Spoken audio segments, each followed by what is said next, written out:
Hello दोस्तों, कैसे हैं आप सब लोग। स्वागत है आपका अपने YouTube channel PG excellence classes में। आज का हमारा टॉपिक रहने वाला है UGC net paper one research aptitude, जो कि यूनिट 2 है पेपर वन का। तो वीडियो शुरू करने से पहले उन सभी का धन्यवाद जो चैनल से जुड़ चुके हैं, और जो अब फर्स्ट टाइम ये वीडियो देख रहे हैं कृपया मेरे पहले लेक्चर्स को देखें। आपको उसमें टीचिंग एप्टीट्यूड जो कि यूनिट 1 है यूजीसी नेट का वो मिलेगा, और कंप्यूटर साइंस के जो स्टूडेंट हैं उनके लिए भी यूजीसी नेट का एक लेक्चर मैंने बना रखा है। उसमें भी प्रीवियस ईयर के क्वेश्चन वगैरह हैं, इसमें भी हम वही करने जा रहे हैं। तो आज का जो एजेंडा है वो है research aptitude. What is research, characteristics of research, type of research and previous year questions. तो गाइस आज हम अपने 14 नंबर पक्के करने जा रहे हैं यहाँ से। आप पूछोगे कैसे, तो गाइस मैं आपको बताता हूँ। हर साल 5 से 7 क्वेश्चन रिसर्च एप्टीट्यूड के आते हैं, तो उनको लेके मैं आया हूँ जो रिपीट हो रहे हैं काफ़ी प्रीवियस ईयर से, और कॉन्सेप्ट बिल्ड करेंगे हम, क्योंकि जो यूजीसी नेट है अब कॉन्सेप्ट बिल्डिंग पे काफ़ी जोर दे रहा है, इसलिए वो 5 to 7 क्वेश्चन हमेशा 100% आते हैं हर साल। तो गाइस 14 मार्क्स तो कहीं नहीं गए अगर आपने ये वीडियो लास्ट तक देखा और अच्छे से नोट्स बनाए। तो हम शुरू करते हैं आज का अपना टॉपिक।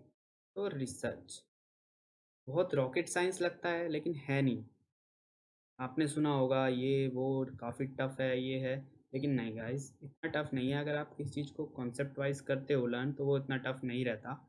तो सबसे पहले तो गाइस पीजी एक्सीलेंस क्लासेस को सब्सक्राइब करना ना भूले, वॉच करें वीडियोस को, लाइक करें, आपको अच्छा लगता है तो अपने फ्रेंड्स को शेयर करें। तो शुरू करते हैं हम आज का एजेंडा, जो कि हमारा रिसर्च एप्टीट्यूड। तो guys research research made up of two words. तो दो वर्ड से रिसर्च बना है, re and search. So there is a difference between search and research. Search means to find something. Research means again discover something based on previous facts. So here comes our definition. Research means search the existing things. Means you have to search the existing things. Something is there but remain unknown to us. Means कोई वो नहीं है rocket science जादू हो गया कि आ गया। बस ये है कि रिसर्च हम कर रहे हैं क्योंकि हमें एक ऑलरेडी एग्जिस्ट टॉपिक पे जाना है, लेकिन कुछ नया। जैसे मैथ्स का कोई फॉर्मूला है, उसको हम और इजी वे में करना चाहते हैं, उसके ऊपर रिसर्च होगी। जैसे ट्रिक्स होती हैं, ट्रिक्स कहाँ से आती है, फॉर्मूले से ही आती हैं, तो वो रिसर्च होती है एक तरीके से।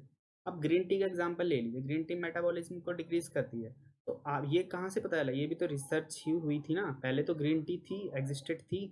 अब सेकेंड एग्जाम्पल हम ले लेते हैं आपका स्ट्रेस। स्ट्रेस को रिलीफ कौन करता है, रिड्यूस कौन करता है, आपका योगा वगैरह, मेडिटेशन वगैरह, वो कहाँ से आया, वो रिसर्च से ही तो आया गाइस। ओके, तो research means to find something that is remain unknown to us. Okay, तो it's a process, it's a scientific process. Research क्या है, एक साइंटिफिक प्रोसेस है। इसलिए है जो हम इम्पोर्टेंट टॉपिक्स हैं, जब कॉन्सेप्ट हैं, उनको दोबारा से re re means again research. Okay, it also refers to voyage of discovery. Discovery means खोज, शोध की खोज। रिसर्च का हिंदी मतलब होता है शोध करना किसी चीज को। You can summarise the meaning of research as, research को आप समराइज कर सकते हैं, it's attitude of inquiry, search and investigation. आप लोग भी पढ़ सकते हैं, लेकिन मैं कॉन्सेप्ट बढ़ाऊंगा आप लोगों के, ताकि आप कोई भी क्वेश्चन आए उसे कंप्लीट कर सकें। It's a attitude of inquiry, we have to investigate और inquire something that we want to know or want to research. A scientific and objective effort made to uncover fact means एक research के ऊपर scientific और objective effort होना चाहिए, तब वो research सही कहलाएगी। Hence the require the application of scientific methods. तो उसमें क्या होना चाहिए, वो मेथड साइंटिफिक होना चाहिए। ये नहीं है कि आपने बोल दिया और हो गया रिसर्च। ठीक है, तो ये जो रिसर्च है ये यूजीसी नेट में नहीं, यूजीसी नेट के बाद अगर आप जेआरएफ परस्यू करेंगे, जूनियर रिसर्च फेलोशिप, तो उसमें भी आपको बहुत काम आएगा। फर्स्ट जो एक आधा साल होता है उसमें यही सब आपको बताएंगे कि रिसर्च होता क्या है, रिसर्च कैसे करते हैं, रिसर्च के लिए सबसे पहले क्या जरूरी होता है, रिसर्च के स्टेप्स। तो कुछ पर्सनैलिटीज़ हैं, उन्होंने डेफिनेशंस दी है रिसर्च की। जैसे यंग पीवी है हमारे, करलिंगर है हमारे। ओके, यंग पीवी ने बताया it's defined as the systematic method of discovering new facts. It's a systematic method, इसको नोट कर लें, सिस्टमैटिक मेथड है ये। ओके, रिसर्च में ये नहीं है कि आप लास्ट एनालिसिस पहले कर लो और प्रॉब्लम को पहले फाइंड करो, प्रॉब्लम पहले देखनी पड़ेगी आपको। तो systematic method of new facts, देखो new facts and verifying old facts, मतलब न्यू फैक्ट्स को आप क्या कर रहे हैं, डिस्कवर कर रहे हैं, या फिर वेरीफाई कर रहे हैं पुराने फैक्ट्स को, उनके बीच का रिलेशनशिप पुराने और नए फैक्ट्स में। ओके गाइज, सो करलिंगर ने बोला था कि रिसर्च सिस्टमैटिक होनी, सबने ये कहा कि रिसर्च सिस्टमैटिक होनी चाहिए। ओके, तो hypothetical prepositions means, hypothetical means जो बस सोचा गया है, बस मन से बनाया गया हाइपोथेटिकल चीज़ है, वो है नहीं, एग्जिस्ट नहीं करती, हमने उसको सोचा है। ओके, तो जॉन डब्ल्यू बेस्ट डिफाइन उन्होंने किया था, उन्होंने भी सिस्टमैटिक कहा और ऑब्जेक्टिव एनालिसिस का। ऑब्जेक्टिव मतलब कोई ऑब्जेक्ट होना चाहिए रिसर्च का, वरना रिसर्च का कोई मतलब नहीं रहता गाइस। ओके, तो थ्योरीज रिजल्ट इन प्रिडिक्शन, तो रिसर्च ऐसी होनी चाहिए कि वो प्रिडिक्शन में हमारी मदद कर सके, हम उसको जनरलाइज कर सकें। जनरलाइज मीन्स एक चीज एक कंक्लूजन पे आ सके कि हो क्या रहा है। तो रिसर्च सबने बोला कि साइंटिफिक होनी चाहिए और सिस्टमेटिक होनी चाहिए, ठीक है दोस्तों, इसे आप बिल्कुल याद कर लेना। हम कुछ कैरेक्टरिस्टिक्स देखते हैं रिसर्च की on the basis of logic. तो लॉजिक के बेसिस पे दो अपने आते हैं। यार स्ट्रेस लेके बिल्कुल मत पढ़ना, बिल्कुल आराम से ध्यान से पढ़ो, बहुत अच्छा कॉन्सेप्ट बिल्ड होंगे वीडियो में। 14 मार्क्स हैं आपके इस वीडियो में। ओके, सो डिडक्टिव अप्रोच, दो टाइप की अप्रोच होती है बेसिकली, डिडक्टिव होती है और एक इंडक्टिव होती है। डिडक्ट करना मतलब किसी चीज़ से निकालना। तो डिडक्टिव अप्रोच में क्या होता है, पहले हम एक थ्योरी को ले लेते हैं, मतलब कोई भी एक थ्योरी ले लेते हैं हम, उसको फिर हम प्रूफ करते हैं जो कि अवेलेबल इंफॉर्मेशन होती है हमारे आसपास। ठीक है, इसी चीज़ को टॉप डाउन या जनरल टू स्पेसिफिक मेथड कहते हैं। ओके, जनरल मतलब हमने कुछ थ्योरी ली और स्पेसिफिक उसको एक साइंटिफिक नेम दिया, साइंटिफिक कुछ उसका मीन्स उसको साइंटिफिकली प्रूव किया। हाँ, तो ये हमारा टॉप डाउन अप्रोच। तो top down is equal to deductive approach. Okay, question आता है, प्रीवियस ईयर में आया है कि डिडक्टिव अप्रोच को और क्या कहते हैं, उसे टॉप डाउन कहते हैं। इंडक्टिव अप्रोच में क्या होता है, हम पहले फिनोमिना को ऑब्जर्व करते हैं अपने आसपास, उसके बाद हम पैटर्न बनाते हैं, फिर जो ऑब्जर्वेशन है उनको जनरलाइज करते हैं, then we go from bottom to up approach. Deductive में क्या था, टॉप टू बॉटम था, इसमें था बॉटम टू टॉप। अभी तक हमने इतना पढ़ा कि कैरेक्टरिस्टिक्स क्या होते हैं लॉजिक के हिसाब से। भाई रिसर्च की कैरेक्टरिस्टिक्स क्या होनी चाहिए, मैंने बता दिया आप लोगों को, एक बार फिर से पढ़ लेते हैं बस थोरोली। वो साइंटिफिक होनी चाहिए, ठीक है। साइंटिफिक का मतलब क्या हुआ, साइंटिफिक मतलब उसमें साइंटिफिक मेथड यूज होने चाहिए उसे प्रूव करने के लिए। ओके, वो अगर टेस्ट हो उसका किसी भी चीज़ में, वो सिमिलर रिजल्ट दे, किसी भी एप्लीकेशन में अगर उसका टेस्ट हो सिमिलर रिजल्ट दे या फिर कुछ हद तक सिमिलर दे। ये नहीं है कि एक, लेट्स एग्जांपल, एक का आंसर 1 आ रहा है एक का 9 आ जाए, ऐसा नहीं होना चाहिए। 1.5 1.3 इतना रहना चाहिए, ठीक है। तो वो होता है रिसर्च। द रिजल्ट और information that we get through scientific methods can be used to develop concept and theories. तो जो हम मेथड या इंफॉर्मेशन हमें साइंटिफिक मेथड से मिलेगी तो वही हमारी थ्योरीज को डेवलप करने में मदद करेगी। तो रिसर्च ये होता है। ओके, अभी तक मैंने कुछ नहीं पढ़ा रिसर्च क्या होता है और ये कहाँ से इसे करेक्ट होते हैं, बस यही पढ़ा है। तो हम पढ़ेंगे टाइप्स ऑफ रिसर्च, ठीक है गाइस। तो अगर आप लोगों ने चैनल नहीं सब्सक्राइब किया तो प्लीज़ इसे सब्सक्राइब करें, पीजी एक्सीलेंस क्लासेस रेफर करें अपने फ्रेंड्स को। तो नेक्स्ट है हमारा फंडामेंटल रिसर्च। फंडामेंटल एक टाइप ऑफ रिसर्च है जिसको हम बेसिक या प्योर रिसर्च भी कहते हैं। उसे बेसिक रिसर्च क्यों कहते हैं, क्योंकि हम जनरेट करते हैं new information, new information generate करते हैं। कहाँ से, या तो कुछ नई चीज़ आती है हमारे पास in the form of new theory sorry and development of existing theory. या तो हम कोई नई थ्योरी को लेके कुछ डेवलपमेंट करते हैं, या फिर जो पुरानी थ्योरीज हैं हमारे पास उनको लेके हम रिसर्च को कंटिन्यू करते हैं। तो इसको इसीलिए बेसिक या प्योर कहा जाता है। ये क्वेश्चन है गाइस, मस्ट नोटेड क्वेश्चन है, which research is also known as basic or pure research. Okay, so this kind of research is called fundamental research। fundamental research basic या प्योर तीनों एक ही हैं। सेकेंड है अप्लाइड रिसर्च। अब आपने एक theory बना ली, अब उसको साइंटिफिकली प्रूफ करना है, साइंटिफिकली आगे ले जाना है, तो क्या कैसे होगा, उसको एविडेंसेस देने हैं, तो वो अप्लाइड रिसर्च से होता है। तो you should know that theory is develop by fundamental research. जो थ्योरीज डेवलप हुई फंडामेंटल रिसर्च से वो अप्लाइड हुई एक्चुअल फील्ड ऑफ ऑपरेशन। तो अप्लाइड रिसर्च होती है वो फील्ड पे होता है। ओके, फील्ड पे होता है। It aims at collection of data for verify existing theories. Existing theories को वेरीफाई करता है और एक सॉल्यूशन निकालता है for real life problems. Okay, basic and applied में यही डिफरेंस है कि बेसिक एक थ्योरी है, अप्लाइड में उसे प्रूव करा जाता है। नेक्स्ट आता है हमारा एक्शन रिसर्च।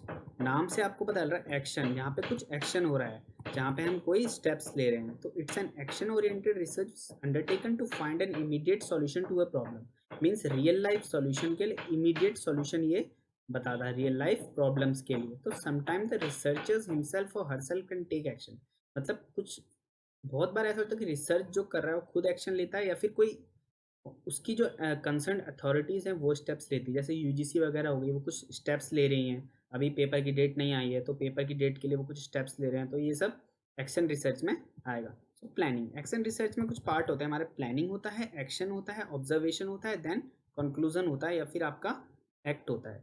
तो हम ये क्वेश्चन आया है, what are the 4 main actions steps in action research. तो क्या है हमारा? Plan, act, observation and reflection. Okay, the first thing is to do analyse the problem. तो प्लानिंग में क्या होगा? तो सोचो, प्लानिंग में तो हम एनालाइज करेंगे प्रॉब्लम को, ठीक है। एक्शन में क्या होगा? हम उसके बारे में इन्वेस्टिगेट करेंगे, आसपास से तथ्यों को इकट्ठा करेंगे जिस पे एनालाइज होगा, फिर उस पर सिस्टमेटिक एनालिसिस करेंगे। ऑब्जर्वेशन में क्या होगा? हम उसको ऑब्जर्व करेंगे, हमने जो जो ऑब्जर्वेशंस अपनी निकाली हैं उसको सब एक रिपोर्ट बनाएंगे। रिफ्लेक्शन में क्या होगा? जब सब कुछ हो जाएगा, एनालाइज कंक्लूजन आ जाएगा, तो हम उसको रेडी कर देंगे कि वो आगे अडॉप्ट कर सके उस मेथड को, कोई कोई भी इंस्टीट्यूशन या गवर्नमेंट या कंट्री उसे अडॉप्ट कर सके। तो उसमें 4 स्टेप्स कौन कौन से? Planning, action, observation and reflection. Next है आपका डिस्क्रिप्टिव रिसर्च। तो डिस्क्रिप्टिव अपने आप में ही अपने आप को डिस्क्राइब करता है। यस, ये अपने आप को क्या करता है? डिस्क्राइब करता है। ये क्वांटिटेटिव रिसर्च मेथड है, mean it's related to quantity. Quantity जहाँ पे भी आता है वो मतलब होता है कि numbers, it's related to numbers.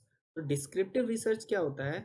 ऐसा फिनोमिना है जिसको देख सकते हैं हम, उससे कुछ इन्फ्रेंस कर सकते हैं, लेकिन हम उसे चेंज नहीं कर सकते।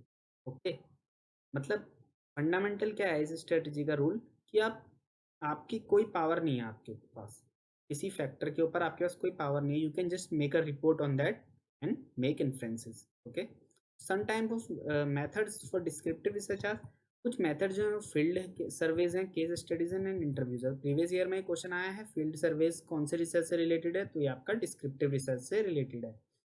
सर्वे में होता क्या है? सर्वे में क्या होता है? बहुत सारे हम लार्ज पॉपुलेशन को ले लेते हैं या स्मॉल पॉपुलेशन, दोनों को ले लेते हैं। जैसे अभी कोरोना के केस में चल रहा है रिसेंट, उसमें क्या हो रहा है? सर्वे ही तो हो रहा है हर घर में जाके, वो ग्राम सभा वाले, ग्राम पंचायत या अर्बन लेवल पे, रूरल लेवल पे हो क्या रहा है? यही तो हो रहा है कि सर्वे हो रहा है। सर्वे से क्या पता लगी कौन कौन पॉजिटिव है, किसने ट्रैवल किया है, किसकी ट्रैवल हिस्ट्री है, क्या क्या है, ठीक है। नेक्स्ट आता है आपका ex post facto research. Ex post facto means हो गई है उसके बाद रिसर्च हो रही है, मतलब इसमें इंडिपेंडेंट वेरिएबल और डिपेंडेंट वेरिएबल दोनों होते हैं। जिस जो ऑब्जर्वेशन स्टार्ट होती है वो डिपेंडेंट वेरिएबल को लेके होती है, क्योंकि इंडिपेंडेंट वेरिएबल को कोई चेंज नहीं कर सकता। Post facto research, after something happened then it will take place. Ex post facto research. Historical research, historical research क्या होता है? ये समवट सिमिलर है ex post facto, somewhat. Okay, तो नॉर्मली क्या होता है? Historical part of an issue, मतलब कोई इशू आया, हम उसके हिस्टोरिकल पार्ट को देखते हैं। फोर्थ है एनालिटिकल रिसर्च। एनालिटिकल रिसर्च में क्या होता है? इसमें एनालिसिस होता है। ओके, इसके लिए थिंकिंग कैपेबिलिटी बहुत होनी चाहिए रिसर्चर की, कि वो एक चीज को देखे, कुछ अलग सोचे। मतलब दो बंदे हैं तो रिसर्चर ऐसा होना चाहिए कि वो कुछ अलग सोचे, उसके बारे में कुछ न्यू फैक्ट निकाले। सो यहाँ पे होता क्या है? एक रिसर्च एनालाइज करता है लॉजिक को और रीजनिंग को on previous existing data. Okay, so इसमें क्या होता है? इन डेप्थ स्टडी भी होती है। Next, quantitative research. जैसा कि मैंने अभी ऊपर बताया कि क्वांटिटेटिव रिसर्च होता है आपका related to numbers, numerical forms. इसमें डेटा को हम न्यूमेरिकल फॉर्म्स में कन्वर्ट कर देते हैं। We can do statistical calculations. Statistical calculation कब होंगी? जब स्टैटिस्टिक्स होगी हमारे पास, वो कहाँ से आएगी? क्वांटिटेटिव रिसर्च से आएगी। तो इसीलिए इसको डिडक्टिव अप्रोच कहते हैं, क्योंकि डिड्यूस कर रहे हैं हम टॉप टू बॉटम जा रहे हैं। ओके, डिडक्टिव मैंने आपको ऊपर बताया, पहले हम कोई थ्योरी लेते हैं फिर उसे प्रूफ करते हैं। क्वालिटेटिव रिसर्च, ये नंबर्स के बियॉन्ड एक रिसर्च है, मीन्स यहाँ पे हम नंबर्स नहीं देखते, यहाँ पे क्वालिटी देखी जाती है। So qualitative is inductive and quantitative is deductive research and begins with a social reality followed by the construction. अभी ऊपर बताया था कि इंडक्टिव रिसर्च में हम पहले फिनोमिनन को देखते हैं आसपास, फिर उसके बारे में हम थ्योरी बनाते हैं। Conceptual research. तो कॉन्सेप्चुअल रिसर्च क्या होता है? कॉन्सेप्चुअल मतलब कॉन्सेप्ट बेस। काफ़ी फिलोसोफी या थिंकर्स को एक आइडिया हमारे पास है, एक आइडिया है, एक फॉर्मूला है मैथ का, उसे दोबारा कैसे रीइंटरप्रेट करना है, कैसे दोबारा से आसान करना है ताकि वो और आसान हो जाए। Some researcher use conceptual framework to study business और मार्केट फिनोमेना। जो आपके मार्केट एक्सपर्ट होते हैं, बिजनेस एक्सपर्ट होते हैं, पॉलिटिशियन एक्सपर्ट होते हैं, या रक्षा विशेषज्ञ हो गए हमारे देश के, तो वो सब क्या करते हैं, कंसेप्चुअल रिसर्च में तो आता है, वो थिंक करते हैं ना एक एग्जिस्टिंग आइडिया को कि हम उसको और बेहतर कैसे बना सकते हैं। तो इस तरीके की रिसर्च में एक्सपेरिमेंट इन्वॉल्व नहीं होता, इसमें एनालिसिस होता है बस। ओके, तो अभी तक हमने पढ़ा क्या होता है रिसर्च टाइप्स उसके। नेक्स्ट वीडियो में मैं आपके लिए लाऊंगा ethics of research, means research के एथिक्स क्या क्या होते हैं। बिना एथिक्स के तो कोई भी चीज़ सही नहीं होती वर्ल्ड में। तो अब हम अगला पार्ट शुरू करते हैं अपना PYQs, मतलब प्रीवियस ईयर क्वेश्चन। तो ये ऐसे क्वेश्चन हैं जो हर साल आए हैं, हर साल आए हैं, तो 14 मार्क्स के लिए आप इन्हें भी आप जरूर देखें। प्लीज़ सब्सक्राइब करें चैनल को, लाइक करें, वॉच करें। तो हम शुरू करते हैं अपना क्वेश्चन आंसर्स का। So which of the following is an example of primary data. सबसे पहले प्राइमरी डाटा होता क्या है ये पता होना चाहिए। प्राइमरी डाटा क्या होता है, ओरिजिनल फॉर्म ऑफ डाटा, मतलब ओरिजिनल फॉर्म होनी चाहिए डाटा की। ठीक है, देखो बुक्स तो बाद में लिखी जाएंगी जब इंफॉर्मेशन होगी, जनरल बाद में लिखे जाएंगे, न्यूज़पेपर, हाँ न्यूज़पेपर प्राइमरी सोर्स में आता है, सेंसस रिपोर्ट बाद में आएगी जब आपके पास कोई इंफो होगी। ओके, तो primary data is newspaper. Is it drawback to researchers in India. India में जो रिसर्चर्स हैं ना उनके लिए मेजर ड्रॉबैक क्या है। तो मेजर ड्रॉबैक क्या है, नंबर ऑफ यूनिवर्सिटीज़ कमी है, नहीं यूनिवर्सिटीज़ तो बहुत है इंडिया में। सफिशिएंट रिसर्च गाइड वो भी बहुत है, फंड भी बहुत है, फंड से इंडिया इतना सक्षम है कि अपने रिसर्चर्स को फंड्स प्रोवाइड कर सके कॉलेजेस को। लेकिन जो साइंटिफिक ट्रेनिंग यहाँ पे मेथड है साइंटिफिक ट्रेनिंग का, वो उसमें कमी है दोस्तों। ठीक है, तो प्लीज़ आप लोग भी अगर रिसर्च करें तो अच्छे से करें, JRF अगर आप परस्यू कर रहे हैं। Next है ICSSR stand for. It's a most important question. Came every year. Hope it will come this year. Indian Council for Survey and Research नहीं. Indian Council for Strategic Research नहीं. Indian Council for Social Science and Research yes. This is the correct answer. Indian Council for Social Science and Research. So next है हमारा dash is the first step of research process. First step क्या है research process का, मैंने अभी आपको बताया थोड़ी देर पहले।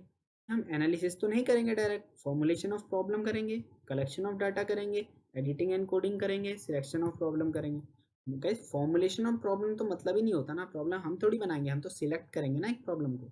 इसका आंसर होगा selection of problem is the first step. Next है converting a question into a researchable problem. एक क्वेश्चन को रिसर्चेबल प्रॉब्लम में जब हम कन्वर्ट करते हैं तो उसको क्या बोलते हैं, उसको प्रॉब्लम फॉर्मुलेशन बोलते हैं। ओके, एक क्वेश्चन हमने लिया, उसको रिसर्च प्रॉब्लम में कन्वर्ट कर दिया, सिलेक्ट करा, तो उसे कहेंगे problem formulation. Social science research begin and ends with observation. एक सोशल साइंस रिसर्च है वो बिगिन होती है और खत्म होती है ऑब्जर्वेशन पे। ये किसने कहा था, ये कहा था सिडनी वेब ने। सिडनी वेब ने कहा था कि सोशल साइंस रिसर्च जो होती है वो शुरू होती है और खत्म होती है ऑब्जर्वेशंस पे, उस पर कोई एक्सपेरिमेंट्स नहीं होते। Is a quality of good researcher dash is a quality of good researcher. Means good researcher के पास क्या होना चाहिए, पैसा, एज, टाइम। देखो एज तो कोई भी एज में रिसर्च हो सकती है, ऐसा तो कुछ है नहीं। मनी, मनी होना ही है, मनी नहीं भी होगा तब भी रिसर्च होगी। टाइम, टाइम तो नहीं है, टाइम तो होता ही है सबके पास। साइंटिफिक टेम्पर, साइंटिफिक टेम्पर जिसके पास हो चीज़ों को साइंटिफिकली प्रूव करने का और फाइंड करने का, तो वही गुड रिसर्चर कहलाता है। Dash is an abstraction formed by generalization from particular. Means अब हम जनरलाइज कर रहे हैं चीज़ों को पार्टिकुलर से, किसी चीज़ से हम जनरलाइज कर रहे हैं, कंक्लूजन निकाल रहे हैं, उसे कहेंगे कॉन्सेप्ट। अब वो कॉन्सेप्ट बन गया है, ठीक है, तो ये answer concept. Survey is a dash study है, मैंने आपको बताया था आते हैं क्वेश्चन। तो सर्वे इज ए डिस्क्रिप्टिव स्टडी। इसका आंसर दो हो सकते हैं, फैक्ट फाइंडिंग भी इसका आंसर हो सकता है। ठीक, इसके टू आंसर हो सकते हैं, या तो हम फैक्ट निकालते हैं कोई सर्वे से, या फिर डिस्क्रिप्टिव होती है वो स्टडी। लेकिन यहाँ पूछा है स्टडी, तो डिस्क्रिप्टिव होगा। सर्वे इज ऑलवेज सर्वे हमेशा क्या होता है, फील्ड पे होता है, लेबोरेटरी में होता है, ऑफिस में होता है, क्लास में। तो सर्वे हमेशा फील्ड पे होता है, घर पे बैठे कोई सर्वे नहीं होता। आजकल भी जो सर्वे हो रहा है कोरोना को लेकर, वो भी आपका फील्ड टू फील्ड लोग जा रहे हैं और उसे कंफर्म कर रहे हैं। Step in a survey is, तो सर्वे का फर्स्ट स्टेप क्या होता है, हर किसी का फर्स्ट स्टेप यही है कि आप सिलेक्ट कर रहे हैं एक प्रॉब्लम को। Okay, selection is the answer. तो next question is somewhat tricky. The principal of a school conducts an interview session of teachers and students with a view to explore the possibility of their enhanced participation in the school program. एक principal ने एक school में conduct किया session teacher और student का, तो देखना चाहती है कि कितने लोग पार्टिसिपेट करते हैं. This type of research is called. तो इसमें क्या हो रहा है, एक्शन हो रहा है. ओके, प्रॉब्लम के लिए एक एक्शन हो रहा है, वो इंस्टेंट सॉल्यूशन पाना चाहते हैं कि कितने लोग प्रोग्राम में पार्टिसिपेट करते हैं. उसके लिए क्या होगा आपका action research. In doing action research what is the usual steps of sequence. तो मैंने अभी बताया था क्या है, प्लान करेंगे, फिर एक्ट करेंगे, फिर ऑब्जर्व करेंगे, देन रिफ्लेक्ट करेंगे. तो गाइस जो ऊपर टॉपिक्स बताए ना सारे, उन्हीं के बेस्ड पे सारे क्वेश्चन आ रहे हैं, आप खुद मैच कर सकते हैं. ये क्वेश्चन है विच sequence of research step is logical in the list below. तो अब हम इसमें करते हैं, एलिमिनेट करते हैं अपने ऑप्शंस को. प्रॉब्लम फॉर्मुलेशन करेंगे पहले, ठीक है चलो मान लिया. एनालिसिस, कैसे एनालिसिस तो लास्ट स्टेज है ना किसी भी चीज़ की, अभी तो हमने डेटा भी नहीं लिया, तो ये ऑप्शन तो cut. Development of research design, अब डेवलपमेंट कैसे कर सकते हैं जब हमारे पास प्रॉब्लम ही नहीं है, तो ये भी कट. प्रॉब्लम फॉर्मुलेशन, हाइपोथेसिस, ठीक है प्रॉब्लम हमने बनाई, हाइपोथेसिस बनाया, कोई चीज़ कोई मान ली हमने चीज़. Development of a research design, फिर उसको डिज़ाइन करा, फिर उस डेटा को कलेक्ट किया, फिर एनालाइज किया, फिर जनरलाइज किया, फिर कंक्लूड. मुझे ये ऑप्शन लग रहा है. फोर्थ स्टेप को देखते हैं. फॉर्मुलेशन है, डिसाइडिंग अबाउट सैंपल. सैंपल को कैसे डिसाइड कर सकते हैं गाइस, आप खुद सोचो. जब तक हमारे पास हाइपोथेसिस नहीं है, तो third one is the answer. Next question है आपका, सॉरी ये चेंज हो गया शायद थोड़ा, कोई बात नहीं. Research intent to explore the effect of possible factors for the organization of effective mid day meal intervention. तो ये बोल रहा है कि रिसर्चर इंटेंड करता है to explore the effect of possible factors for the organization of effective mid day, which research method will be study. तो एक रिसर्चर फाइंड करना चाहता है कि effective mid day meal interventions कितना है, पॉसिबल फैक्टर्स क्या क्या हैं. तो मिड डे मील तो यार पॉसिबल फैक्टर तभी पता लगेगा जब मिड डे मील कंप्लीट हो जाएगी इस चीज़ की. हम क्या कर सकते हैं, एक्स पोस्ट फैक्टो मेथड, क्योंकि ये बाद में पता चलेगा, पहले तो नहीं चलेगा ना मिड डे मील से. तो following is an initial mandatory requirement for pursuing research. सबसे पहले रिक्वायरमेंट क्या है रिसर्च परस्यू करने के लिए, रिसर्च डिज़ाइन डेवलप करना नहीं. फॉर्मुलेशन है रिसर्च क्वेश्चन, देखते हैं आगे. Deciding about the data analysis process, formulating a research hypothesis. Hypothesis तो बाद की बात है, सबसे पहले तो हम रिसर्च का क्वेश्चन फॉर्मुलेट करेंगे ना, मतलब ये सिलेक्ट करेंगे या फॉर्मुलेट करेंगे, एक चीज़ है. तो आज हमने अपने 14 नंबर में से 10 to 12 नंबर तो पक्के कर लिए हैं. नेक्स्ट हमारा जो टॉपिक आएगा इस पे, वो आएगा रिसर्च एप्टीट्यूड पे, एथिक्स ऑफ रिसर्च. रिसर्च के कितने एथिक्स होते हैं. तो गाइस आपको कैसा लगा ये वीडियो, लाइक करें या सब्सक्राइब करें, वॉच करें इस वीडियो कंटेंट. इस वीडियो से रिलेटेड प्रीवियस वीडियोस की लिंक भी इसके डिस्क्रिप्शन में मैं डालूंगा, प्लीज़ उसे देखें. जो लोग नए जुड़ रहे हैं प्लीज़ सब्सक्राइब करें चैनल को. और यहाँ मेरा इसका चैनल का लोगो है, प्लीज़ आप देखें, ये है पीजी एक्सीलेंस क्लासेस. ओके, सो यूजीसी नेट हमने आज कंप्लीट किया. रिसर्च एप्टीट्यूड काफ़ी शॉर्ट टाइम में, it's like a crash course, क्योंकि अभी तक तो आपने तैयारी कर ली होगी यार, पेपर आने वाला है जस्ट. पेपर की डेट आते ही अपडेट करूँगा सबसे पहले. ठीक है guys, thank you for your valuable time. Have a good day. Bye bye.